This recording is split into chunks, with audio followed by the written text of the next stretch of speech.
You're listening to Hashtag No Filter with Zack Peter. That's me, your naturally platinum blonde pop culture connoisseur. I'm the reality TV junkie, self-improvement addict, and host with only the hottest tea spilled fresh weekly. For more hot takes, go and give me a follow at Just Plain Zack. I always keep it funny, and I always keep it cute. If you're like me and you want to stay up to date with the latest reality tea, go and give us a follow at No Filter with Zack on the Instagram, or you can always join our private Facebook group. The link is in the description below. I'm so excited because this is it. This is launch week, everybody. This Thursday, June 10th, No Filter wine is officially on sale. I'm calling this my Housewives watching wine because all summer long, we're going to be watching Housewives and sipping this rosé. No sugar, low sulfite, organic, so it's not going to leave you with that gnarly hangover the next morning. You're going to be able to enjoy it, but there's still 12.8% alcohol, so we're going to be Liddy City tonight. Get ready. It's delicious. We have 4 fun designs. We have I'm ready to flip a table. Now tell me who gon' check me, boo. I stole Kim's goddamn house, and I'm ready to mention it all. So whichever vibe you're feeling on whichever night you're drinking it, you can switch it up. You can order it right now this Thursday, June 10th, nofilterwine.com. This Thursday, June 10th, nofilterwine.com. Ships nationwide, so get ready. It's gonna be good. All right, I'm excited because today's guest is an unscripted TV aficionado. Not only does she have network execs and producers on speed dial, but she goes deep with many reality stars on her podcast, Reality Life with Kate Casey. Please welcome the Kate Casey. Zack! Did I nail that? Was that like close to your intro? You did. You know, when I started off my show, Casey. I had this sweet family write me. They had a band. They have a band. They're a family, like a brother and 3 sisters. And they said, "Can we write your theme song?" And I went, "Hell yeah!" So that was the theme that they came up with. Yeah, I love it. I love it. I love it. I love it. How are you? It's been a minute since we've connected. I know. I'm great. Yeah, the kids are almost done with school, and I'm knee deep in work all the time. But yeah, I'm great. How are you? I'm good. It's been a busy day of taping. I just taped an interview with Jacqueline Larita from Jersey, Housewives of Jersey. How is she? Good. She's doing really well. It's super juicy. The interview drops on Wednesday. So I think OG Jersey fans and just OG Housewife fans are really going to have their appetite satiated with that one. Oh, that sounds good. Okay. Wait, did she talk about Dina and Caroline? Dina, Caroline, Teresa, Danielle Staub's ex-husband that's now doing YouTube videos, like exposing her past. Oh. She gives updates on the kids, why she moved to Jersey, or why she moved from Vegas, Jersey to right? Vegas. Yeah. So we chatted for an hour and she got truly unfiltered. Did she say why Caroline and Dina never talk anymore? I think that's a really hard, that was the only part of our interview that it was a little challenging to talk about because she's obviously close to both of them and it's her brother's sisters that like, I could tell she was, caught between a rock and a hard place. So weird because I mean, like, how could you write a victim statement? I just don't understand it. I asked her about it and I was like, what did you think about Caroline's letter? And she was like, well, so I don't know. I don't think she's a hard team Dina or team Caroline. Obviously, she's not trying to ruffle feathers for her husband's sake, but we dive into it. Wow. Well, I would say I stand on the side of the person that had been assaulted, how could you not be on Dina's side? I feel like there are so many more details about it that haven't been leaked or haven't been revealed yet that I think there are some people in that family that may think that it isn't entirely true or the involvement. Like, I don't know. I feel like there's just so much that hasn't been revealed to the public yet. I mean, I'm still very much, for myself, from what I've had access to, been very much team Dina because I'm like, I don't know how you cannot, like, she was assaulted. This was her ex-husband. This was like, a case that was heard in court. I don't know. We'll see how that all shakes out. See, this is the stuff where it's like, this is the stuff that's the real Housewives of New Jersey. We need we need both Dina and Caroline back on the show to like really dive into all of that. But I am curious, like speaking of being stuck between a rock and a hard place, we've seen this Jen Shah stuff kind of play out in the media. Obviously, Right. it's going to play out on season 2 of Real Housewives of Salt Lake City. Heather Gay has now come out. Basically, she was on Ryan Bailey's podcast, So Bad It's Good with Ryan Bailey, and she was talking about her relationship with Jen Shah, and is basically saying that she and some of the other women are standing by Jen Shah and they're really supporting her despite, you know, the federal indictment and arrest and future trial. Heather's my friend. You know, I think that from just even watching the show, you can understand that rejection is something that's difficult for her. Yeah. And she has at times felt obviously rejected by her church and her community. So she has a soft spot for people who are in circumstances that basically leaves them feeling on the outs. Yeah. And I think she's the kind of person that opens a door when others close that door. And that's who she is as a person. I also think you have to remember that all of these women are coexisting in a workplace, and it would make it really difficult, exhausting to not support the other in some way. Yeah. And I think you see the same thing in Beverly Hills, where, you know, small fights on shows like Real Housewives exhaust people. And so I think they just feel like it's better to just be supportive, because it just, you know, and the other thing is, like, all of their lives are being exposed on TV. Yeah. And I do think that they all kind of think in the back of their head, like, maybe something's going to happen in my life and I don't want everybody else to run for the hills. Yeah. Well, I think so. I'm not surprised she's being supportive. I think we also forget that, like, some of these friendships are actual real relationships outside of the show. And like, if we were put in any of those situations where we had a friend that was going through, you know, a federal indictment or, you know, their husband in this big scandal, obviously your natural instinct is to trust your friend and not just read the salacious headlines. Yeah, I think it's a really difficult position for them to be put in. And, you know, when you sign to do a show like this, I mean, that's the craziest part about it. You know, I think that the Housewives may have hit like a point where it's becoming more stale. And I think that you see interest in shows now like Real Housewives of Salt Lake City, because the federal indictment, I mean, it's Erica's case too. I mean, that's something that we've never seen. Right. So there's interest in those shows because it's like, this is a layer that has not been pulled back from the onion. But all the other shows, it's kind of the same thing all the time. Yeah. And we're not really seeing all like different characters from different points of view. It's kind of the same template all the time. So I think that the Shah case and the Girardi case are keeping people tuned into Real Housewives. But I mean, you can kind of see it in the ratings. Lots of these shows they're not as heavily watched as they used to. And a lot of that has to do with just the scope of shows that are now available, especially on streaming. Streaming is really kicking broadcast butt. There's so many options. It's kind of like, you know, in the 50s, you'd have 3 channels and everybody would watch like one show.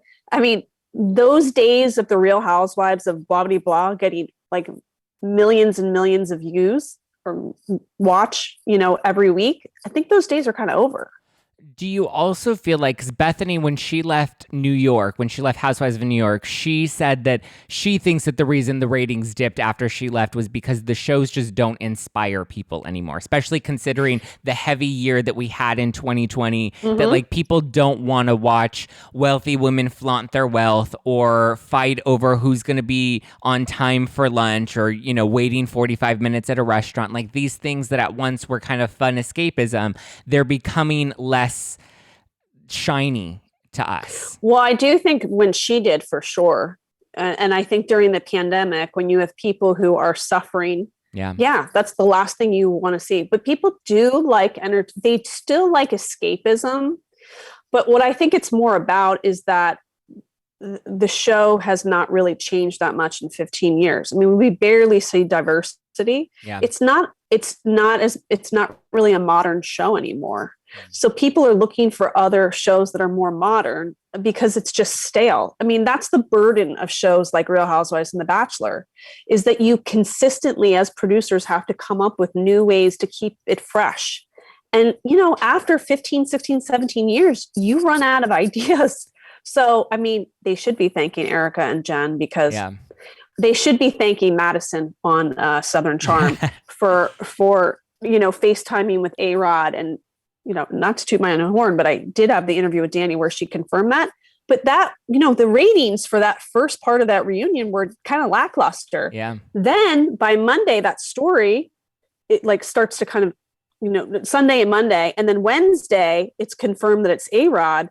Thursday was the second part of the reunion. Now people are like, I've seen the cover of the New York Post. Now I'm invested in who this girl is because why does A-Rod like her? That's the best thing that happened for that show. Yep. Because the show had really become quite boring. So the television producers are praying to God now, like, how can I make my show modern? How can mainstream media get into it? Another thing about Bravo is people forget, it's a pretty niche network. Yeah. It's not the same as Bachelor Nation fandom. It's not the same as when Tiger King came out. Yeah. So the burden is really on them to keep it fresh. But I do think that there are a lot more people, more than maybe 5, 6, 7 years ago, that are looking for content that is uplifting. I think that people want to see less shows about people who are living lifestyles that are not honest. Yeah. So it's smoke and mirrors, because for so many years we saw so many housewives that had this over the top lifestyle. And while entertaining to some degree, a lot of people are kind of left feeling shitty about themselves. Yeah. Like, I don't have that house. I don't drive that car. So when they find out that the homes are being foreclosed, that they are living on credit card debt, et cetera. So I think it kind of takes the shine off of it. It's like, you've been dishonest to me, and it's not as exciting anymore because it doesn't seem authentic. Yeah. Now, Miami, I will say this, Real Housewives of Miami, I think people will maybe watch the first 2 episodes of that because the idea of Lisa and her plastic surgeon husband living on Star Island, and then Larsa Pippen, and because the best television is when you feel like you're getting a window into someone's world that you don't know, who lives a totally different life. So if you live in the middle of the country and you're just going to work every day and you come home and you get to your couch at the end of the night, you want to see how somebody in a different part of the world who has a different maybe lifestyle, how they live. But if you find out that it's all fake, they're not very loyal to shows like that. No, because I feel like the audience doesn't like to feel like they're lied to, because when we're watching you at home, we become invested, and we almost that's why you get some fans that are so hardcore with some cast members over the others, is because you become invested in their lives, that once you see past the smoke and mirrors, once that's revealed, you realize that the wealth that they had that was at once aspirational for you, one, that isn't real, it is smoke and mirrors. Yeah. And then 2, this person that you fell in love with on television or became emotionally invested in has lied to you, and it's almost like you feel betrayed. Even though there isn't that intimate relationship, you still feel duped and tricked and left like a dummy. I also think the burden is on the network too, because they have not really done a great job of having a diverse cast. So you have a time in our country, in our world, where people are talking and assessing shows and conversations and thinking about race and misogyny. Mm-hmm. And that when somebody who doesn't seem to be moving forward like the rest of the world, people don't want to watch that stuff. Yeah. And so they're also reassessing how they think of a different housewife. Maybe Ramona was entertaining to some people 6 years ago. They don't have any interest in watching her if she's got views that are so far behind the way the rest of the world is moving. And I just don't think, with Ramona specifically, I feel like she's very much the same note that we've seen for all these seasons. Like, I feel like it's the same way with Ramona. Luann's a little different because we've seen a little bit more of a progression with her going to jail and coming back and doing cabaret. But now I feel like she's also becoming one note again. And Sonia, like these three OGs that we once loved and embraced back in the earlier days because they were entertaining to watch. Now there's nothing new. Like, I'm tired of watching Sonia get drunk and cry about JP Morgan. You know, I'm tired of these things that we've seen play out, like Ramona putting her foot in her mouth. You know, at first it was fun to see her get grilled, and now I'm just like, I'm tired of watching the same thing. Like, there's nothing new in these women's lives that is interesting or entertaining. Well, also, our lives don't really change that much. So we want to see other people who are so unlike us, and we like to see their complicated relationships and their complications. Yeah. And so, I used to always say that about Real Housewives of Orange County. I'm like, I know who Tamra is. I get it. I know who Vicky is. Like, their life hasn't changed that much. I'm ready for somebody new. Yeah. You know, even in the case of Vanderpump Rules, I think the greatest thing that they can do now is to have all these new cast members, because the stories that they'd been telling about Kristen and Stassi, like, I already know who they are. Yeah. It's not a mystery to me anymore. I want to go to a dinner party and meet somebody really interesting at the end of the table, and then want to talk to them, 3, 4, 5 more times, maybe hang out afterwards. But if you go to the same dinner party with the same people for 8 years, you're like, I gotta get the hell out of here. Yeah. That's basically what the greatest unscripted TV shows are. It's like you sit at your couch at the end of a long day and you feel like you're meeting new people and you're seeing the world in a totally different way because you're looking through the lens of that person.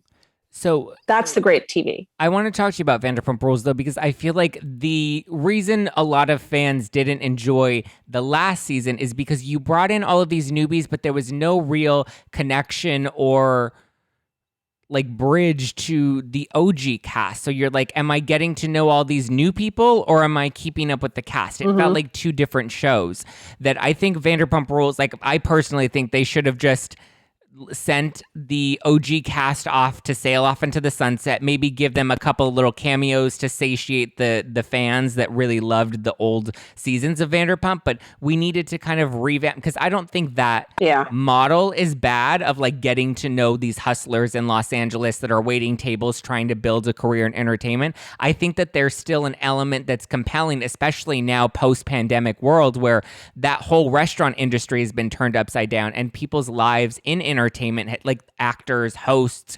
musicians, like their lives, especially in Los Angeles, have been turned upside down, that like now everyone's getting scrappy and having to become innovative and become podcasters or YouTubers or Instagrammers to stay fresh with how to put content out into the world. What do you think? So we now have, I think, 5 newbies that'll be introduced into this new season that we've heard of so far. Okay. I'm always thinking like a TV producer. Yeah. So I'm always thinking, why is this needed? And what are the stories that they're telling? And does this show exist somewhere else? And so what was interesting about Vanderpump Rules was that it encapsulated an interesting part of LA, which are these young, hungry 20-year-olds who have not had access to major money and power and success. They're in that hustling period. And because most of them work in places like restaurants and they end up spending all this time with each other, their relationships cross over and they're already dramatic people trying to get into a dramatic industry. So that's what was so great. So it actually became, it became farther away from the original intent of the show, because we're watching them get older and older and older, and they're still hanging out. And some of them kind of work at the restaurant, but most of them are now making money off of just being on the show. So it just lost its way. Yeah. People would typically, people come up to me all the time and tell me what kind of shows they're watching. And I'm always not surprised, but I'm amused at how many straight men will say to me, I just love Vanderpump Rules.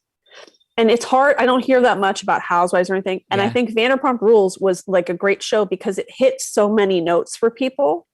So if you were, a young person in LA, you're like, I know people like that, or I am that person. Mm-hmm. And I just interviewed this really interesting executive producer, and he said there has to be that, and then this I part when you look at shows. Like, you have to think, I want to be part of that, or I am so glad I'm not part of that. Mm-hmm. And it hit all those notes. So it's like women and anybody that's in LGBTQI, they love the show too, because it's in West Hollywood. And then straight guys loved it because it was like, I remember what I was like when I was 24 and I could go to Vegas for a weekend and not have to worry about getting to work on Monday. So that was why it was so great, because it hit so many of the notes again. But as they got older, it's like, do I want to see Jax? And he's like too old to be working at that restaurant.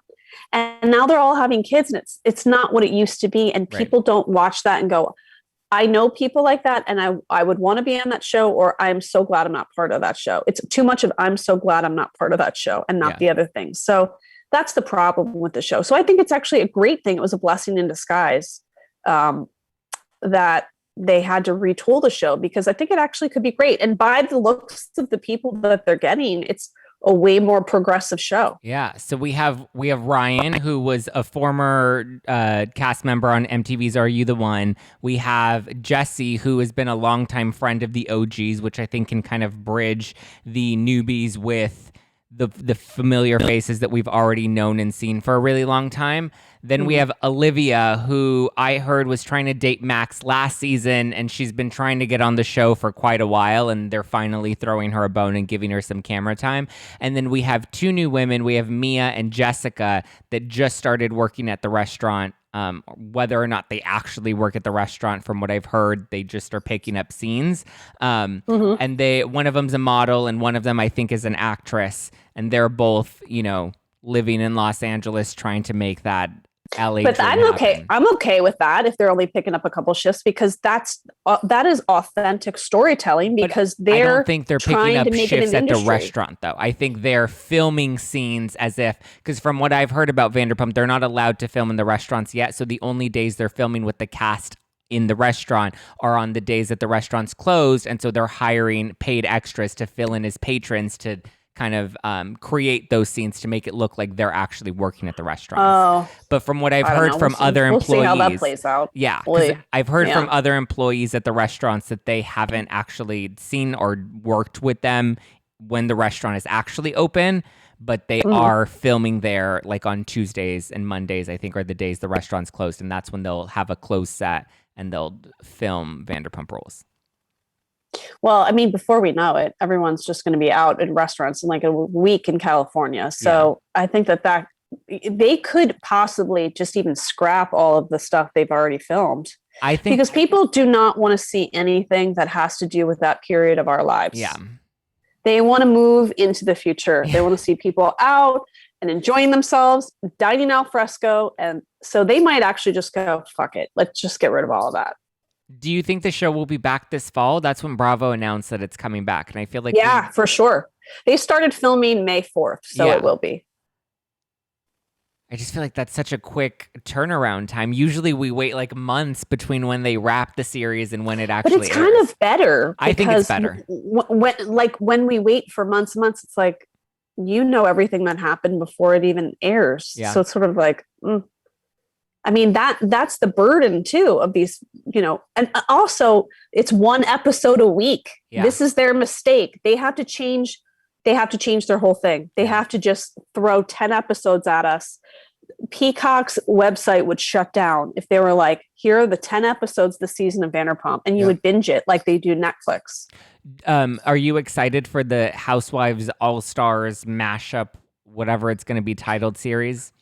Not really. It sounds like they all kind of just hung out. Like Ramona's the only person that kind of like had weird moments with. They all kind of got along, so it's kind of boring. It's like a bunch of people on vacation. I don't know. Yeah. What do you think of Lisa Vanderpump? I feel like every other day I see her in the headlines talking about the Real Housewives of Beverly Hills cast shading Kyle, or just kind of having that attachment to Beverly Hills still, despite all these other shows that she's coming with. I think she thought she would leave the show and that the whole world would cry their faces off and say, oh my God, how can Bravo not have a show with Lisa Vanderpump? I think she had this rude awakening, realizing, as they all do, that they're all expendable. Yep. There's not one housewife that like everybody can move in and out, but it's like they go through this. It's almost like they're going through this. They become housewives and they're going through the security gate at an airport. And once they go through security, they're a different person. Yeah. They like lose all rationale. They're like delusional, and they believe themselves to be movie stars. And I think Lisa Vanderpump was just like, they need me. And I think it was a rude awakening. Like, they actually don't. They can just get somebody else. And I mean, she has Vanderpump Dogs. I've never seen the episode of the show. I'm not clamoring to do so. And I don't think she's necessary for Vanderpump Rules either. No. It could be called Vander Schneider rules. It doesn't, to me, that's not synonymous with Lisa Vanderpump. Yeah. So listen, it's a tough business. And I think that a lot of them, when they leave, they get this period of panic where they're like, I'm not getting the likes and the comments and the attention that I once did. And what are they going to do with that? Again, a niche audience. Like, can she go to NBC Universal? Maybe not. No, that's bad. Can she go to Netflix and pitch a show? It's really hard. I don't think she can. Yeah. I mean, because even it's really hard. She has Overserved and she has Vanderpump Dogs. One's on Peacock and one's on E, still in the NBCU family. And by the way, they're going to go look at the numbers of Overserved and Vanderpump Dogs and go, you know what, lady, it's been a nice ride, but no. What do you think about Bethany? Because she just had The Big Shot. I don't think it's getting picked up for a second season. I don't know where she goes from here, because she also, and I think of all of them, she had the most potential to have star power because of the entrepreneurial brand that she built outside of it by doing Shark Tank and by having Skinny Girl. Like, where after The Big Shot, she already had a talk show, she had a radio show, now she has a podcast that she does, but like, she's tried to be a producer of reality TV content. She had that show Food Porn that never went anywhere. So she's tried so many different lanes. Where do you think she goes from here? I would never rule her out. I think she's a hustler, and I think I would never rule her out. I think that she's probably would be a very, very good producer. Yeah. She might not be the front person for everything, though. Which is hard. I think that was her downfall. Comfortable. That was her downfall with The Big Shot, is it was too much about her that none of us became invested in any of the contestants of the show. I don't know if you watched The Big Shot with Bethany on HBO Max. I did, and I interviewed the producer of it. I think that the problem is that nobody really believed that any of those contestants could do the job that she wanted. Yeah. I agree. No one who would really have that job for that company would be on a TV show competing. And people are really smart. Listen, there are so many things to watch now. You have to really have something extraordinary for people to like stay dialed in. Did you see her new wine? I did. But I did think maybe she could do something with that. I don't know. Well, I wouldn't rule her out. She's pretty clever. I found out that that's not even her wine brand, that it's been around for several years. And that I don't know if she's an investor in it. She hasn't really defined what her role with that company is. And the line itself, I just think the way she announced it and the way it all came out just fell very flat. And I think the wine itself, nothing looks exciting or interesting or unique about it.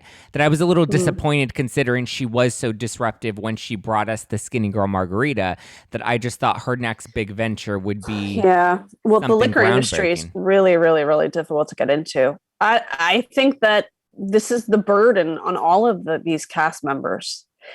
You got to strike the iron while it's hot, because that iron is only lit for a short amount of time. And, there's nothing more depressing to me than when I see a Real Housewife who hasn't been on the show for many years, and they're asking me, like, can you talk to a producer? Like, is there room for me? Like, I could do this. I'm just like, it's not there anymore. Yeah. You have to take advantage of the moment.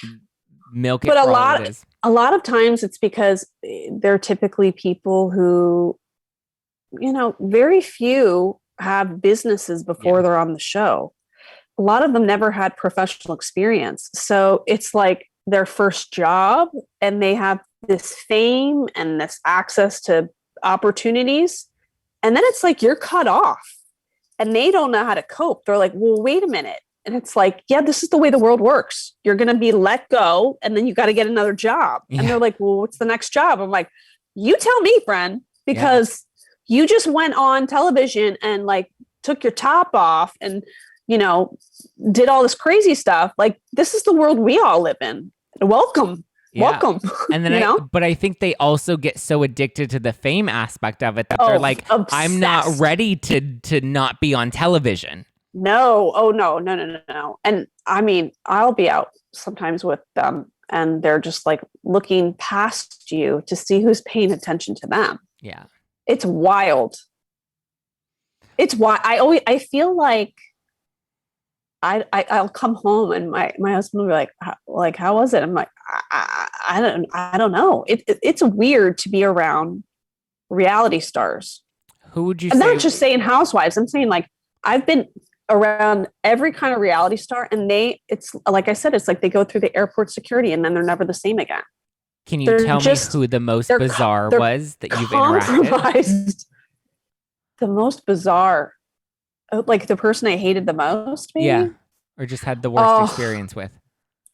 I was asked to do this event for The Bachelor, and his name was Grant, and I think his name's Grant Kemp, maybe, and I just thought, you have lost all sight of the world. Like a couple months ago, you were like working as a model, and now you believe you're a movie star. Like, his attitude was outrageous. The way he was acting, I just thought, oh my, and then, you know, I don't even know what he does now. I don't think I've seen him in anything since, but it's just this like way their outlook on the world, like they believe that they are on the cusp of, and I think I blame those producers because they spend those months in this like incubator, like it's like Pleasantville or something where they're like, you are an amazing, you're going to be, so-and-so thinks that you're the most gorgeous guy that ever walked the earth. You're so interesting. You know, you could be it. You could be the choice. And it's like they're brainwashed into thinking that they're way more interesting than they really are. Yeah. And then they get all these Instagram followers and they get these DMs and they cannot go back to who they were before. They can't stand it. And that's why you see like Bachelor people only hang out with Bachelor people, because it's a gamesmanship of like, well, if I'm around that person, they have this many followers and then we're in a picture together, like I'll get tagged and then the other brands will want to, reach out to me to do something because they've seen me with that person and that person gets these deals. It's like, they're gone, man. They are gone. Gone, girl. They're gone. It's wild. What did you think of Colton when he came out? That one is just heartbreaking. It's just heartbreaking. I'm heartbreaking for all points of view. You know, I feel empathy for Cassie. I feel empathy for Colton. I feel empathy for all the contestants. Are you looking forward to his Netflix special with Gus? I don't know if I'm going to watch it because I feel like I already know the story. Yeah. You know, that's the other thing. It's like, I don't even know what, I feel like they've covered so much of it already in the news. It's like, what's left to watch? So that's an interesting question that I have for you, because I feel like you and I can relate in the sense that like our job is now based off of these television shows. Does it ever take the enjoyment out of, like, sometimes I wish I can just sit down and watch an episode of Real Housewives of New York without analyzing the show and just kind of be a mindless viewer, not thinking about it and not thinking of what commentary I'm going to have after watching an episode, and wondering if that clouds my judgment when I am watching these shows, and why sometimes that's why watching New York is just less compelling to me. I'm going to tell you why it's less compelling to you and me, because we try to book these people. And when we find out that they're divas, it makes us not want to watch the show, because it's like, they're horrible, you know? Yep. Or if you interview somebody and they're not kind, they don't respect you and the value you bring to them, that's frustrating when you're like, for me, especially like with the women that I've interviewed, I'm a girl's girl. I have 4 daughters. I went to an all women's college. Like the female story is my North Star. And when I feel like I've done this great interview with someone and I'm showing a side of them, I'm making them less of a one-dimensional person and more into a 3-dimensional person. And then they don't promote the episode, or they were difficult to book. That's what the part that ruins the show for me. I still love great storytelling, and I have great respect for the people who make these shows, but the booking is what really is the buzzkill. That makes sense. It does, because it's like you get to see a different side of them that kills that character on television. Like, we should be their greatest friends. Yeah. They should be like Zack. When they're off the show, we're the ones that'll extend their platform. Should we be interested in it? Or we're telling people, or at least in my case, I'm kind of, people rely on me, like, what should I watch this week? And I'm telling them, okay, you should invest your very small amount of time this week into this show. And because it's of this character, and I'll tell you why, is they have this relationship with so-and-so, or they're going through this life change or whatever. And, you would think that they would be gracious. Like, thank you for telling people to listen to my story, because it's really helped me evolve. Or I've had so many people reach out to me and have been taken by my story. But like I said, they were compromised in, the fame machine. So then they're like, oh my God, they should be thanking me for granting an interview, because I am like such an incredible star. And you're like, welcome back to the planet Earth, friend. Yeah. 15 minutes of fame, and it fades away very quickly. And I feel like there could be a reality show about our business. Oh yeah. Like behind the scenes of like what we go through, or the DMs that we all have, where we're like, oh my God, is this person nuts? And we're like, oh yeah, they're nuts. Like, just forget it. Call it a day. The DMs and the voice notes and the voice notes. Yeah. Exactly. So what would you say are the 5 most compelling shows on TV right now, be it network or streaming? Oh, well, the streaming, there's just so many things that have come in the last 6 months that are so great. So I'm going to tell you some things that I've really enjoyed. On HBO Max, I loved House of Ho, about a Vietnamese family who are from Houston, Texas, the Ho family. They're hilarious. And it's just it has elements of Real Housewives where you're like seeing their families, but it's like a cultural experience because you're learning about Vietnamese traditions and culture. So I love that. There's a show also on HBO Max called The Pursuit of Happiness, and it's 4 episodes. It's a docuseries. Ravi Patel, who's hilarious, has these really great 4 episodes where he's pursuing in each episode in a different part of the world, like happiness in that place, but he takes a loved one with him on the journey. So one episode, he takes his wife to Japan and they look at parenting, how people parent in Japan. He takes his friend to South Korea to explore how the work-life balance in South Korea, which they don't have much of. So I had no idea, but in South Korea, people go hard. They work crazy hours, but then they drink. There's a high alcoholism rate, and suicide. Wow. So in South Korea, they do this crazy thing where you pay and you go and you lay in a coffin and you write your own eulogy and then you read it to everybody. And then you get back and you get in the coffin and this guy comes around, he puts the top on and it makes the sound of the nail going in, and you get to sit there and meditate. So the point of it is for you to just have some clarity and meditation time where you're like, okay, if this were the end of my life, what is my legacy and how can I change my life? I would have never known about that had I not watched that episode. But you're crying and you're laughing because they're reading their own eulogies to each other. And then another episode, he takes his parents who are Indian to this expat city in Mexico. And he's like, Mom, Dad, this could be happiness for you.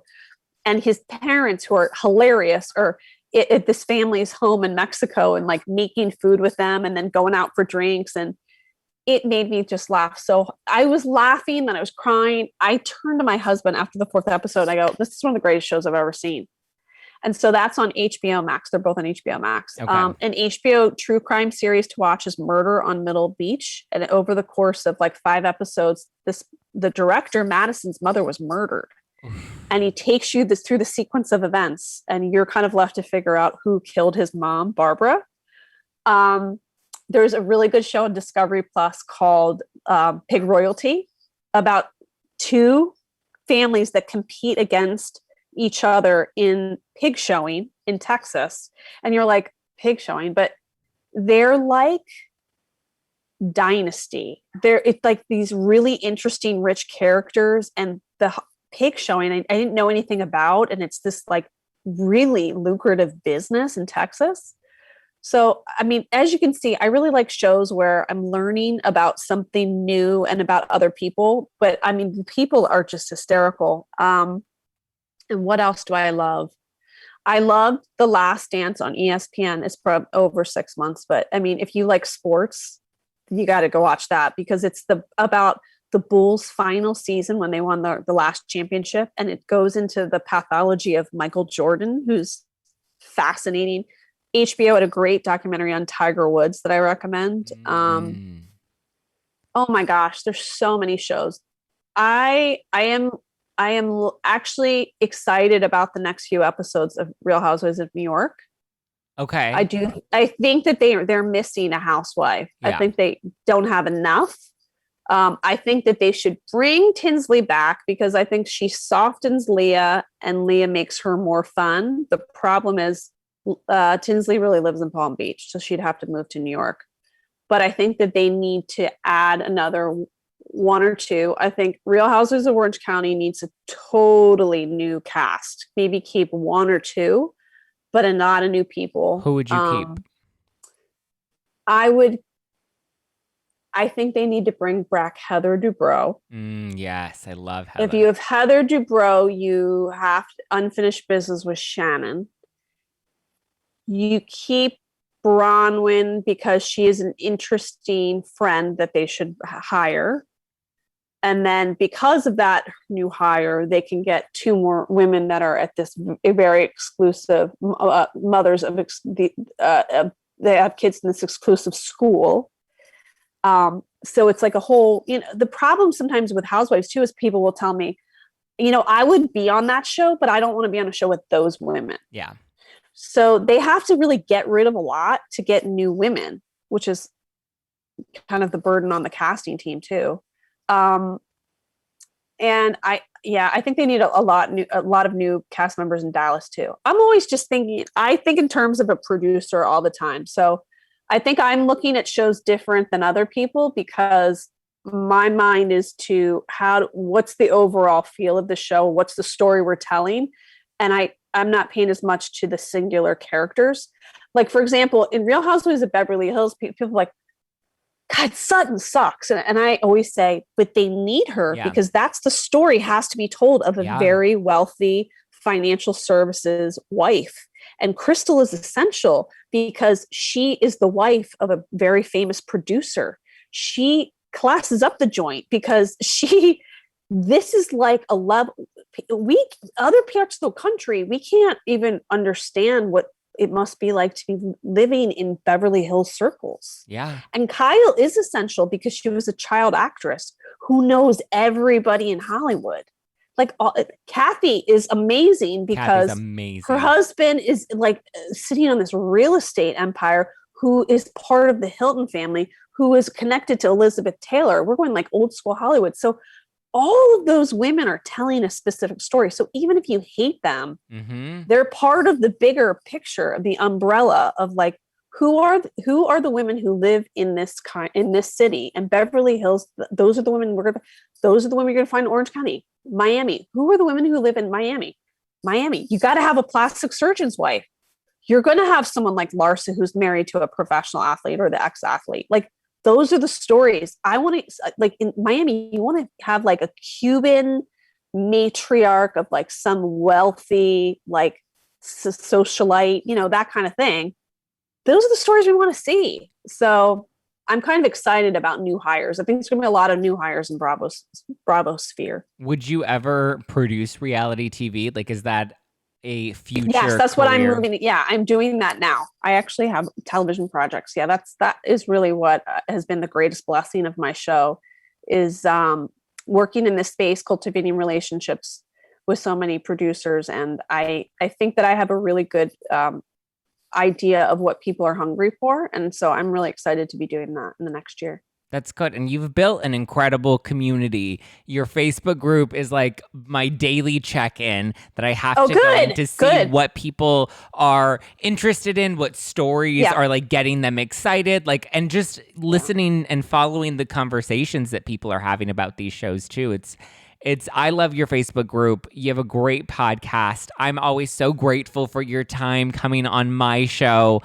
For anybody that is new to the Kate Casey world, can you pimp out your podcast and where people can go and keep up with you? So it's called Reality Life with Kate Casey. You can listen to it anywhere you listen to podcasts. I've got a reality TV lovers Facebook group. It's really for people that love docuseries, documentaries, reality TV.